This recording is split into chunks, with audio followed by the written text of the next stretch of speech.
Olá, meu nome é Sérgio Espínola. Em nome da IP10, nós vamos apresentar uma breve introdução à telefonia IP.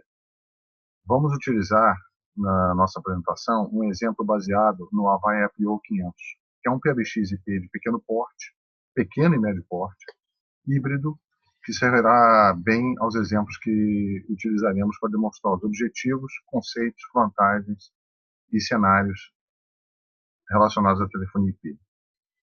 Inicialmente, o que é e para que serve?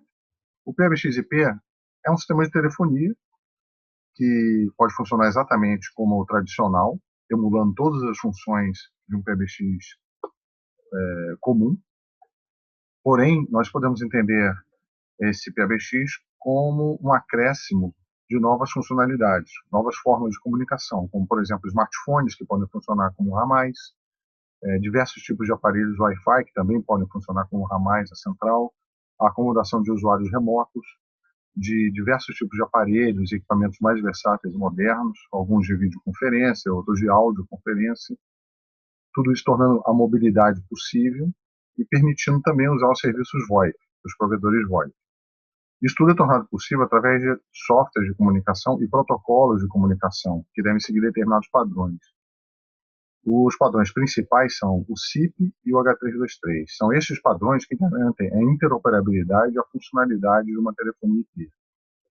Um outro fator que passa desapercebido é que um sistema de telefonia IP ele pode ser entendido como um sistema de redes, um equipamento em rede, ou seja, ele pode ser gerenciado pela equipe de redes. Não é mais necessário existir uma equipe de telecom separada da equipe de TI. Tudo é TI agora. Isso gera uma racionalização muito grande na hora de você gerenciar o sistema de comunicação e o sistema de rede. Uma outra dúvida que frequentemente aparece é se um PBX-IP é hardware ou software. É verdade que muitas implementações de PBX-IP são implementadas somente com software. Porém, se nós considerarmos a telefonia legada, ou seja, a telefonia que já existia, e quisermos aproveitar essa infraestrutura, nós vamos precisar de hardware. Para quê? Para interligar links E1, por exemplo, que muitas empresas têm e ainda mantêm, tá? Ou se a empresa quiser, o usuário quiser, aproveitar uma telefonia analógica já existente por motivos de economia, o que muitas vezes é conveniente, a economia pode ser bastante grande, eu vou precisar de portas físicas. Se eu quiser conectar outros equipamentos, por exemplo, um PBX interligado a outro, eu também vou precisar de uma porta física, por exemplo, uma conexão ISDN para interligar um PBX antigo a um PBX nova geração. Então, para essa ligação com o legado, que muitas vezes é uma questão importante, é preciso também de hardware. Por isso, boas soluções, no contexto brasileiro, envolvem um PBX dito híbrido, que é um software e mais um hardware. Aqui temos um exemplo de um appliance, que é um hardware, como nós mencionamos inicialmente, um IPO500 da Avaya. Esse equipamento ele tem portas físicas para acomodar ramais analógicos, que são essas daqui, 16 portas, e portas físicas para acomodar troncos, no caso, digitais, para conexão com a operadora, um R2 no caso. Uma vantagem desse tipo de implementação é que a confiabilidade é bastante alta. Esse hardware aqui, por exemplo, ele não tem partes móveis, não tem HD. O fato de ele ser construído dessa maneira faz com que ele tenha um MTBF de 17 anos. O que é MTBF? Mean Time Between Failures. Ou seja, o tempo esperado para que ocorra uma falha, em média, é de 17 anos. Em termos de capacidade, ao contrário do que acontecia antigamente, onde PBX-IP era algo que somente podia ser encontrado em grandes empresas, hoje você pode ter diferentes versões de empacotamentos e ofertas para todo tipo de tamanho. No caso do IPO500 mesmo, você pode começar com um usuário IP, ou 2 ramais analógicos e um tronco analógico, por exemplo. Quer dizer, você começa praticamente do zero. E você pode escalar esse tipo de utilização até centenas ou milhares de usuários. Dessa forma, esse tipo de tecnologia hoje é bastante acessível, simples e barato. Em termos de crescimento modular, novamente nesse exemplo, o que vemos aqui? Expansões físicas. Essas duas caixas aqui em cima acomodam 30 mais 30 ramais analógicos. Aqui embaixo eu tenho 8 mais 8. Então eu consigo ter aqui, por exemplo, nessa configuração, 76 ramais analógicos, 4 troncos E1, por exemplo. Posso também conjugar isso com troncos IP, de provedores IP, e diversos tipos de aparelho IP, que não ocupam portas, porque eles entram, a comunicação deles ocorre pela rede, e não por portas físicas, somente por portas de switch, de rede. Temos aqui telefone touchscreen, uma estrela de audioconferência, telefones com diversos tipos de display, videoconferência, audioconferência, um smartphone. Todo tipo de aparelho que aceite SIP, por exemplo, pode ser parte da telefonia, do sistema de comunicação IP da empresa. Modularidade, no caso desse equipamento, por exemplo, existem concorrentes, claro, né, alguns com menos capacidade, outros talvez um pouco mais, uma questão de ver o custo-benefício. Nesse caso aqui, é possível chegar com esse tipo de implementação a 384 usuários, com um único appliance e várias expansões, por exemplo, conjugando telefones IP com telefones analógicos. Você tem diversos tipos de preço. Para quem acha que telefone IP é caro, você tem um telefone como é um 29, que é SIP, por exemplo, da própria Avaya. Ele possui um preço bem competitivo, ao redor de $100. Tá? Embora o dólar tenha realmente aumentado muito nos últimos tempos, continua ainda sendo uma solução bastante atraente.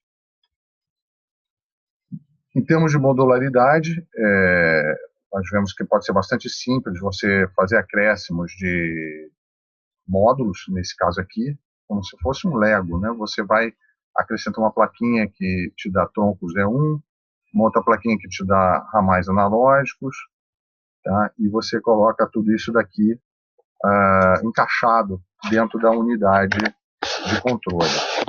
E com isso você vai crescendo.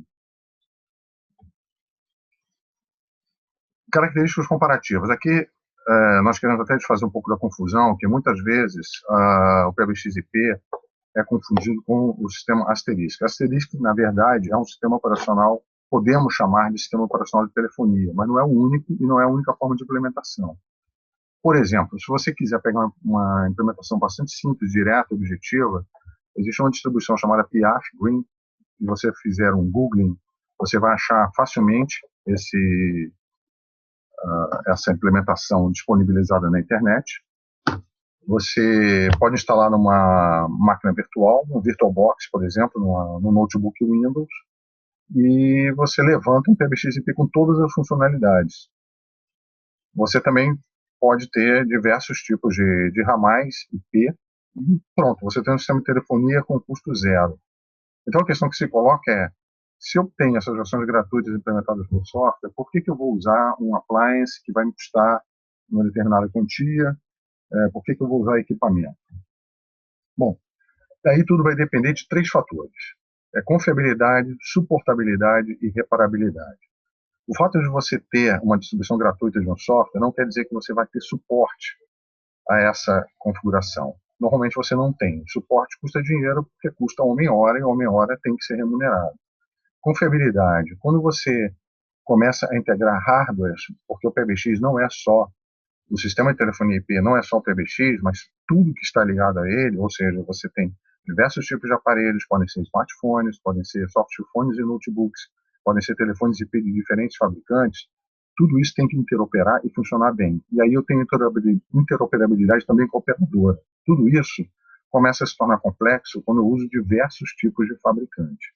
Se eu colocar um link E1, eu vou ter que colocar uma placa num PC. Então eu já tenho o PC, a placa do PC, já tenho os telefones, diversos tipos de aparelho, e quem vai suportar isso?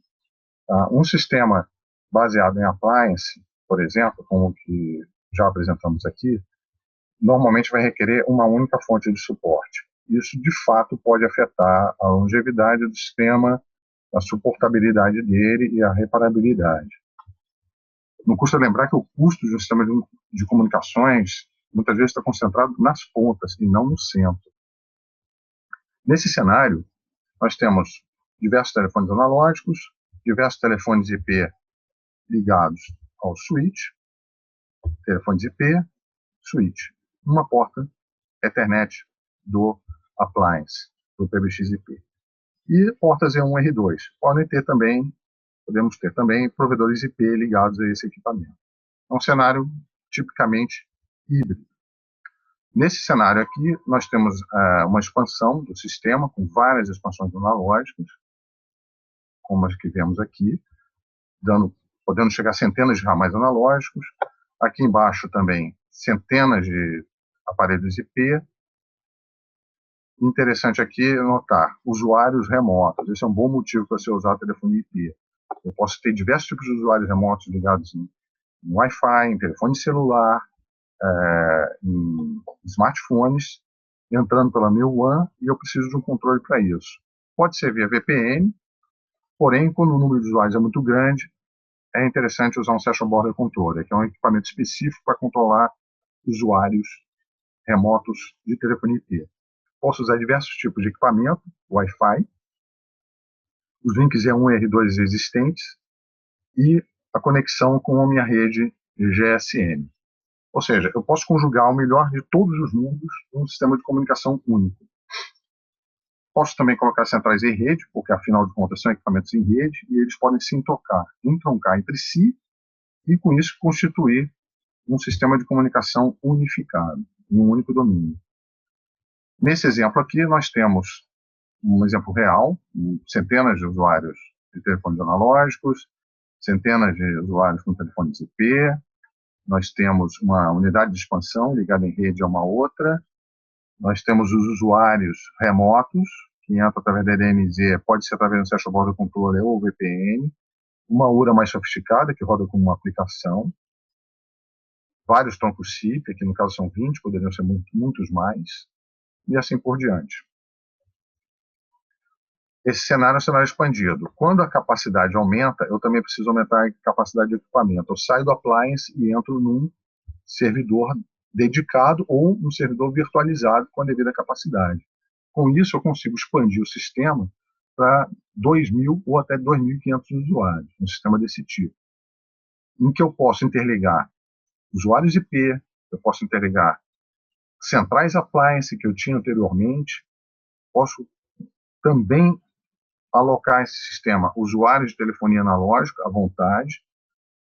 Enfim, eu consigo endereçar tanto o mundo legado como o mundo IP com uma escalabilidade bem grande. 2.000 a 2.500 usuários é o que a grande maioria das empresas brasileiras possui em termos de necessidade. Nós atingimos aí praticamente 98% dos usos possíveis no mercado brasileiro.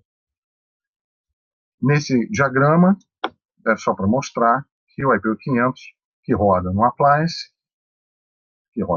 aqui, como esse aqui de baixo, esse software também pode rodar como sistema operacional de telefonia, como uma aplicação do VMware. Simplesmente isso, ele vira um software. Isso responde, inclusive, a uma das perguntas iniciais da apresentação, que perguntava se o PBX é um hardware ou um software.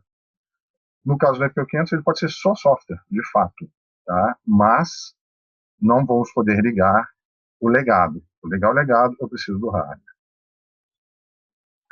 Em resumo, a telefonia IP ela conferiu versatilidade, eficiência, hoje é confiável, muito mais do que era no início da década, e bastante escalável. Você consegue ter confiabilidade, suporte e reparabilidade, mas é preciso tomar cuidado para ver quem são suas fontes de fornecimento. E também com a questão do MTBF. A questão da mobilidade dos funcionários remotos que trabalham em home office, as novas formas de trabalho e a questão do deslocamento, hoje são muito críticas. E a única forma de atender essa questão é através de um PBX-IP, não há outra maneira de fazer isso. Tá? Novas formas de comunicação que estão surgindo e se tornando mais populares, como videoconferência, audioconferência, áudio abrindo para a web, para dentro das outras filiais, integrando todas as unidades da empresa, eu vou precisar rotear tudo isso, e para fazer isso eu preciso do IP. E por fim, uma vantagem que não pode ser desprezada, o seu pessoal de TI pode cuidar da telefonia, agora é tudo equipamento de rede, não existe mais caixa preta. Aquele funcionário ou empresa contratada, muitas vezes obscuro, que você não sabe o que está fazendo exatamente quando mexe lá com o seu PBX. Tá? Agora não, você tem serviço de comunicação IP integrado ao seu negócio. Se você quiser mais informações, em nosso site www.ip10.com.br temos diversos papers e diversas explicações adicionais a respeito dessa tecnologia. Obrigado pela atenção e pela audiência.